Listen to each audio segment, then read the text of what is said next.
Hello and welcome back to my channel. If this is your first time here, welcome. Thank you for coming. We love having you here. If you like what you see, please go ahead and subscribe. Hit the notification bell so you'll be the first to know when we drop a brand new video. And welcome to the family. If you're a returning subscriber, thank you. We love having you here. We love seeing you come back all the time. Thank you for your comments. Thank you for your shares. Thank you for your video ideas. I sincerely appreciate y'all. Today, we are going to be discussing a topic that is slightly controversial. Are you in love with the fragrance, or are you in love with the hype around the fragrance? What social media, perfume on social media has done is every once in a while, a perfume goes viral and everybody goes feral for it. And it's like, I wonder sometimes, is it that the fragrance is that good? Or is it just because it is hyped? And I have fallen for the hype so many times because if y'all may or may not know that I'm the biggest crush out and blind buyer there is, okay? So I have fallen for the hype a few times, and then when the perfume comes, it's either, oh my God, this was just hype, or oh my God, this is absolutely gorgeous. So I'm going to go through 5 fragrances. Actually, 3 of them I don't have. I used to have. I decluttered them because I fell for the hype.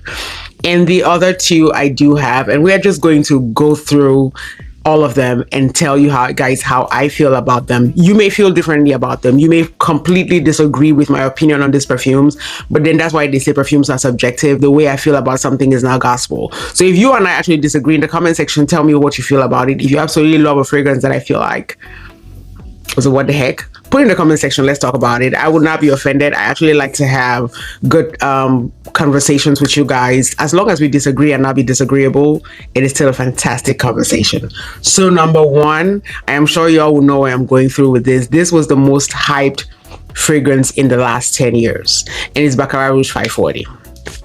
I'm going to insert a picture of what it looks like here. Baccarat Rouge 540 was a fantastic fragrance for its time. When it was released, there was nothing like it. Francisco Jean put his foot into that. There was nothing like this. It was an innovation. And I feel like that is why people got so excited, because they had never smelled anything like that. That scent profile, making saffron smell so luxurious. It was just beautiful for its time.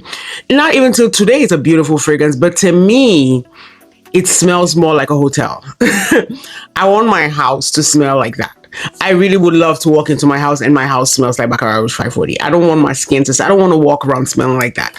And then another thing about me is I have a tendency to not like popular things.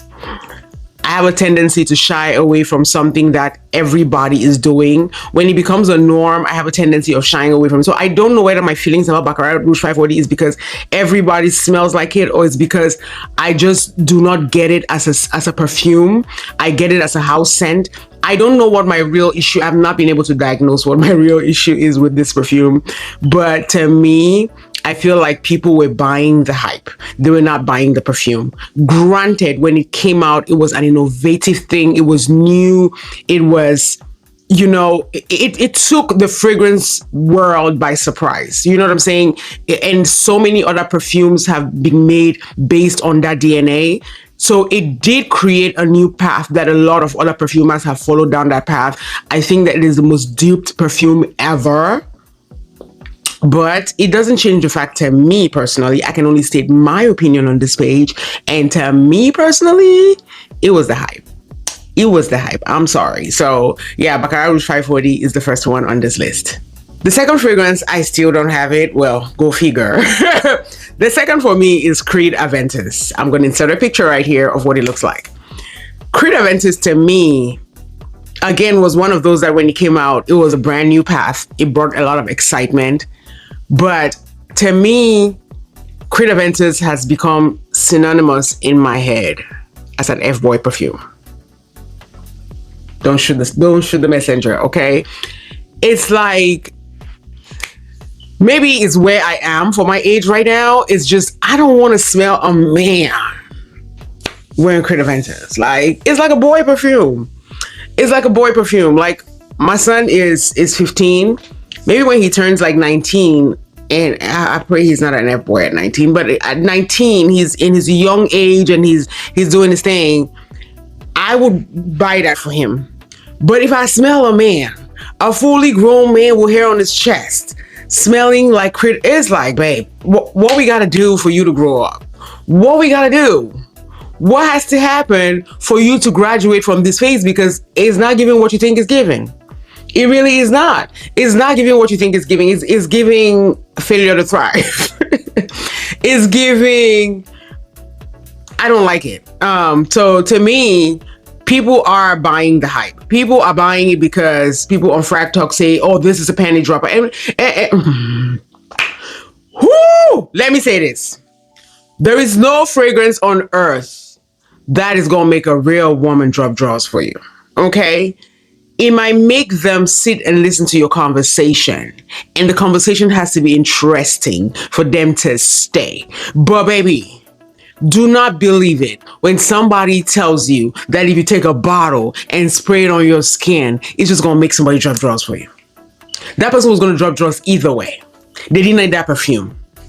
You're going to have something in between your ears, you know, to make them stay. So, to me, people are purchasing the hype. And I might be wrong, I might be right, but people are purchasing the hype. The third one, again, I don't have a bottle. Jesus. I will agree with some at some point, don't worry. The third one, I just decluttered it. It is Miss Bianco Latte, aka Bianco Celery. Now, when this came out, people said it was the most beautiful vanilla. People said it was the most creamy vanilla. Of course, Adisha crashed out and blind bought the bottle. It came. To me, the issue with Bianco Latte is it is too much of everything. It is too much. It's too sweet. It is too caramelly. It is too vanilla. It is just too much of everything. Trust me, when it comes to perfumes, I am not a believer of less is more. I'm a believer of add a little bit more. You know what I'm saying? But this one did a little bit too much. It's not balanced. It's just all up in your face. And again, I am the chick who wants my shit to be all up in my face, but this one, I couldn't rock with it. I could not. And I tried. I kept Bianco Latte for like 2 years because I was like, surely I am missing something. So let me keep trying this perfume. Maybe one of these days I'll put it on and then it's gonna click. So of course I kept trying it. I tried to layer it. I tried to wear it on its own. I tried. Bianco Latte was not for me. And Bianco Latte is not for many of my mutuals. Now I know people who swear. People who swear by their Bianco Latte. I know some of them. And I love them for it. Is it for me? No. Am I sorry? Absolutely not. It was not made for me. I'm not the girl. I'm not the demographic. It just was not. They were not thinking about me when they made it. And it's fine. They were thinking about somebody else, and I am glad for them. There is more for y'all, okay? There is more Bianco Celery for all of y'all. And I am thankful. Don't go buy it, okay? And I'm begging the House of Giardini di Toscana, have me in mind in some of your perfumes because they have that issue. It's just too much of everything, and it's too synthetic. It's just... This is not a bash page. I promise you. This is not a bash page. This is me stating my opinions and feelings about perfumes that I bought with my own dollars. Okay? All right, let's move to the next one. The next one is Guidance and Guidance 46. Okay, so do y'all already see my opinion about this too? Because I have both bottles. Okay. When Guidance came out, it was either an absolute love or an absolute hate. But the people who love this love it deeply. And the people who do not love it cannot stand it. But also, when the 46 came out, the people who could not hang with the OG were able to find what they were missing in the 46. To me, this is not hype. This is perfume perfection. This is Quentin Bish putting his entire elbow in the perfume.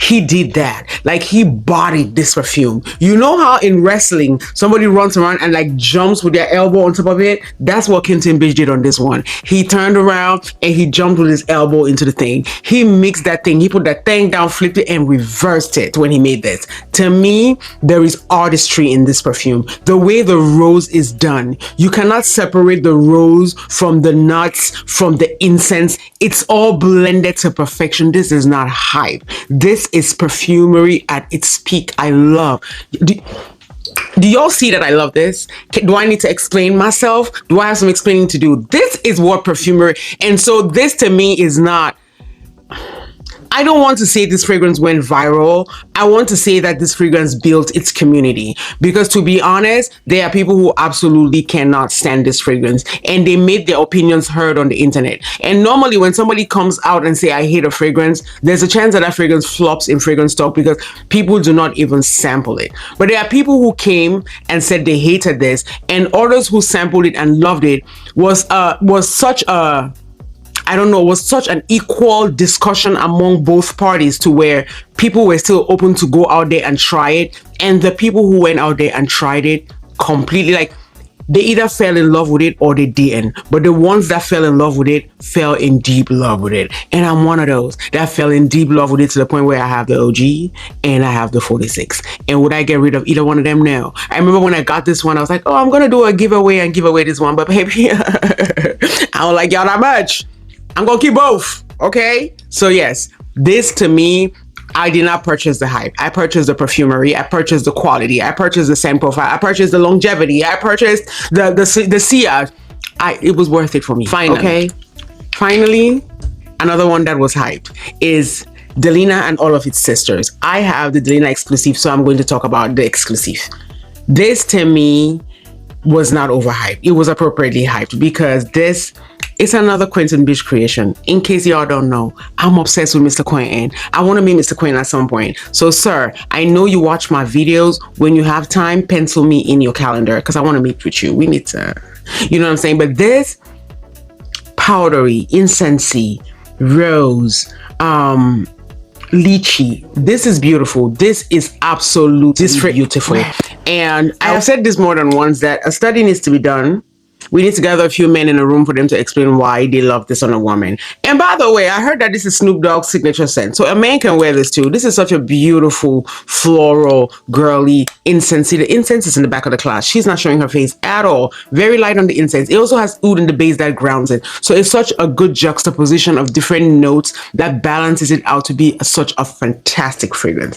I love Delina. To me, we have not been purchasing the hype. We really have been purchasing good quality perfumery. But in this series, Delina La Rose, to me, my humble opinion, that's why I didn't purchase it, is hype. It was unnecessary. It was unnecessary, unwanted, unneeded in my collection. I'm sure I know people who ride are done for La Rose. I just, it was unnecessary. But this one, exclusive, my girl. The OG Delina, my girl. I love that too. But I think that the La Rose was unnecessary. I think it was just hype, and they knew that people were already in love with this DNA, and so they released something else. And to me, it fell under the category of unnecessary. So yes, in these 5 perfumes, are you purchasing the hype or are you purchasing the perfume? Tell me your opinions in the comment section, and I'll see y'all in the next video.